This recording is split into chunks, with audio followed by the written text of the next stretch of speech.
Hey, what's up, Shooter? Well, I'm hanging in there. This Zoom stuff is really exciting. Oh, it is so nice to see you. Do you know, I know that you do this for everybody. He addressed him as Shooter. I know. It's Christopher McDonald, and he's done a lot of other things, although I don't know if people connect with him as much as they do with the asshole Shooter McGavin. You played the so well. I mean, in fact, it's rarely been played better than you. And I'm guessing that this reaction you're getting from us, you get all the time. People who are just delighted to see your face. Well, delighted is interesting. They love to hate the Shooter. I don't know why. I seem like a nice guy, but the character was so damn much fun to play. And working opposite Sandler and having so many great actors in that show, I can't walk down the street without people just going, shoot. I don't even know if they know my name. They just go, Shooter, and they throw the guns up. It's pretty funny. Can you explain to us what the connection is, how it resonates, why it resonates? Because have you had another role that feels like that one where it connects with an entire generation? No, I'd have to say Happy Gilmore is the one that has been standing out. It's crazy. I've been Jerks before, been Jerks in Thelma and Louise, but she had to go over the cliff rather than come back to me. That wasn't good. So I knew I had to go out there a little bit. But this was just so much fun with sports talk and, and all the great lines they wrote and we ad-libbed. It was just, it resonates and people love the Sandmans. So everyone's watching this thing. I think they just threw it back on after I made a little faux pas and said, there might be a 2 coming around. Then they stuck it on Netflix and it was like the #1 show for a long time. So that was great. Do you understand? Even though I was 28 years old. Do you understand the connection? Like, can you articulate to us how it is that a moment, you had no idea that was going to connect there with so many people, did you? No idea. No one ever knows, I think, in a movie. You take your odds, you take your shots at it, and then you get test audiences and stuff. And I remember people enjoying it a whole lot when I went to the premiere 28 years ago at Universal. It was very well received, but you never know. No one really laughed at the Shooter so much, but they laughed at me for many, many years after. What would you say is your breakout role? Is it Thelma and Louise? Yeah, well, Thelma and Louise was, that was a game changer in a lot of ways. It blew the doors open for a lot of really cool directors to work with, and such a great story. And it was never done before, and so many people turned it down in the business of show because they thought 2 broads, bankrupt. I don't know. I don't think no.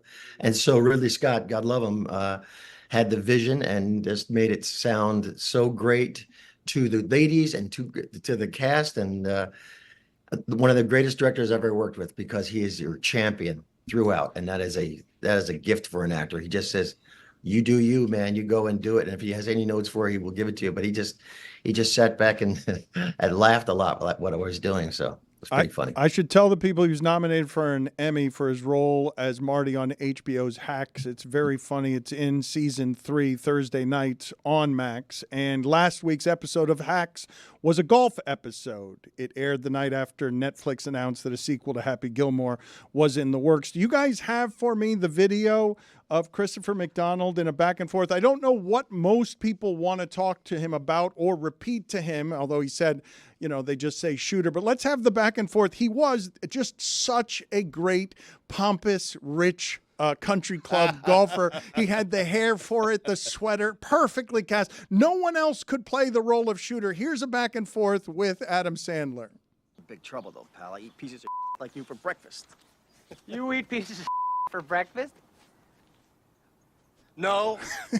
How much of this was ad-libbed? How much? I use that once a week, by the way. How much was scripted and how much was ad-libbed? Everything was scripted up to the point where I said, no. They left it in, which I thought was quite funny, because Shooter had no comebacks at that time. He got better later on in the whole stuff. Quit fraternizing with the help. Gilmore, just hit your ball if you can find it. Hi, Grandma. Stuff like that. Just too much fun to do. Were you around for the Bob Barker scene? Were you in the presence of the Price is Right host when he fought Adam Sandler? That scene right there is arguably one of the most memorable. I was around. I was making a deal up on the hill with the great late actor, and we had such a fun time, and I stuck around to watch him do it. And the great thing about Bob Barker, God love him too, it was the fact that he said, I'll do it, but I'd like to do my own my own stunts. I'm a bit of a pugilist. And he was like, like this guy weird. Okay, Bob. And he did it, and it was so funny. And then, The Price is Wrong and all that stuff is just classic. All scripted, or Barker, did he ad-lib any of it? Did he throw in a bitch here and there that wasn't in the script? I think they added a bitch at the end. Price is Wrong. When he walks away, comes back, bitch. On Friday, you posted a pantheon of golfer mugshots. I'm not sure that's his Twitter account. No, I would actually like to ask, what are your thoughts on the parody account that has actually kind of helped the legend of Shooter McGavin grow? And I assume a lot of people assume, just like Stugotz did, that you run admin on that account? You don't? That's a good question, and I just ran into him recently. I went to Cleveland. That's where I spilled the beans on the number 2 happening. All I did was see the front page. But anyway, yeah, he's a good guy, and he's very funny. But I asked him to leave this stuff out, so I have to call him and say, really? But 87 gajillion thousand views, so he's joined the club. He's a funny guy. He gets, it helps him out, helps his family out. They get back, and I talk to him from time to time and say, hey, let's do this, or let's do that, and he just takes it and runs with it. He's a pretty funny guy, so I'm all for it. What can you tell us that people do not know about the shooting of Happy Gilmore? Any of the behind-the-scenes stuff? You had no idea. It could have felt at times like you were making a really movie, right? It can be hard, this line between what it is you guys actually achieved, and sometimes that stuff swings and misses, and you have no idea whether it's actually going to work. Yeah, I think it was mostly a joyous experience. There was a little ad-libbing and a little barb throwing and things like that. And first of all, I had no idea why they call him Shooter, and I thought, I know, I'll get off the tee. I thought, no, that's stupid. That's what Gilmore does. He hits it like a monster. I know, I'll pull the guns out and I'll make this thing when I make putts or stuff like that. And that's what stuck. And I did ask Dennis Dugan, our great director, to say, I said, Dennis, I know we're losing light and everything, but please let me make this putt. Don't let it roll into the ball, roll into the cup with no. Let me put it in the hole, put it in one shot. And he said, all right, McDonald, I'll give you 5 tries. And I think that was try number 5 because it lipped out. And it was on a botanical garden because no self-respecting golf club is going to let you, drop a tower on their greens. So we just basically we did that, and it went in, and then I just added like crazy. I went, you didn't shut that, baby. It was just too much funny. I did throw my putter too. I don't know. It could have hit somebody and hurt somebody, but I was just in the zone, and then I think I threw it over their head. Thank God.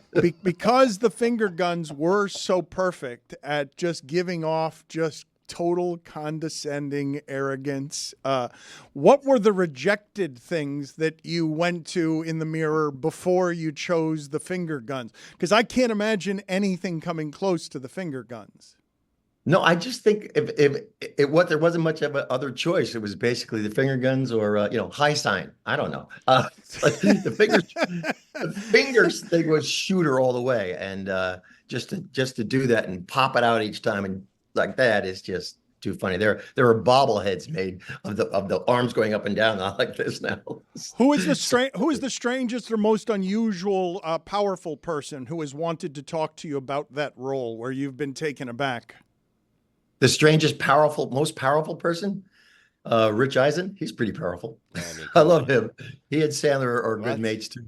We just we kind of dropped the idea that it might be happening. But this is many years later. I guess it's got to be I don't even know anything about the script, to be honest. So, is it the senior tour? Is it the Ryder Cup? I don't know what they're doing, but Tim Hurley and Adam are working at it. So we'll see what happens soon. But Rich Eisen Adam said, McDonald dropped the ball. What's up? He goes, how could you think you could trust Shooter? Come on, really? So, but it wasn't my fault.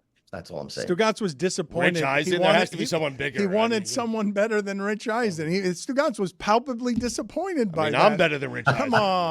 Come on. I was just saying it. Come on. Football podcast of the year, 3 years in a row. What details of the plot can be... That's awesome. Thank you very much. You know clap. what? No one else is happy for me around here except for you. I like you, man. You lost the last year. What details of the next Happy Gilmore script of the plot can you share with us? Anything? This much. Okay. Zero. They tell me nothing. They know I spilled the beans a little early, so they keep it away from me. I can't wait to read it, to be honest.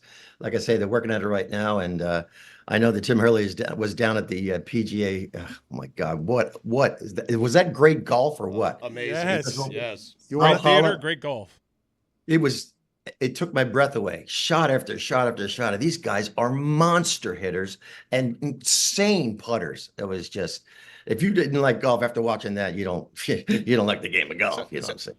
I mean, you wanted to make your own putt, so it was clear that you liked golf before you got into Happy Gilmore. But since then, it seems like you have such a deep passion for the sport, and that's where I'm sure the access to a lot of powerful people has come in, because they all love that movie too. And you've just been, it's almost as if you're considered a real golfer in golfer circles. It's odd.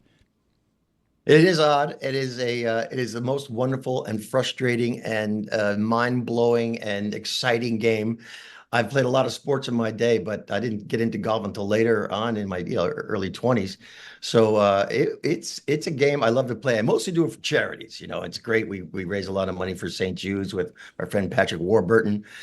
We helping kids out that are having a hard time in life.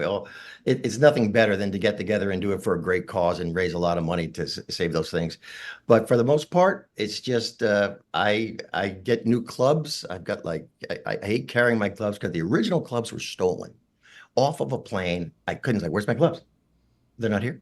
Oh man. So I got really bummed about that. And then Wilson's is so nice enough to send me another set. And then now I play with PXGs and I have Callaways up in the mountain. It's good. It's good stuff. How underwhelming is your actual golf game for people? What a question. People ask me, you really golf shooter? And I go, I can play. I bet you're great good. answer. I bet you're good. And I bet you don't want to brag now, but I would love to make you our golf correspondent. If you just want to analyze what happened this weekend, the genuine passion, the radiance that emanated from you talking about golf, please, the stage is yours. Tell us everything that you loved about this weekend that included the world's #1 golfer being arrested before a round and doing a stretching in jail. Yes, how insane was that? I love the guy. He's fantastic. I was rooting for a lot of people in that. JT had some insane shots. He was he chipped out of, I think 3 or 4 times he chipped out of the sand. Unbelievable golf.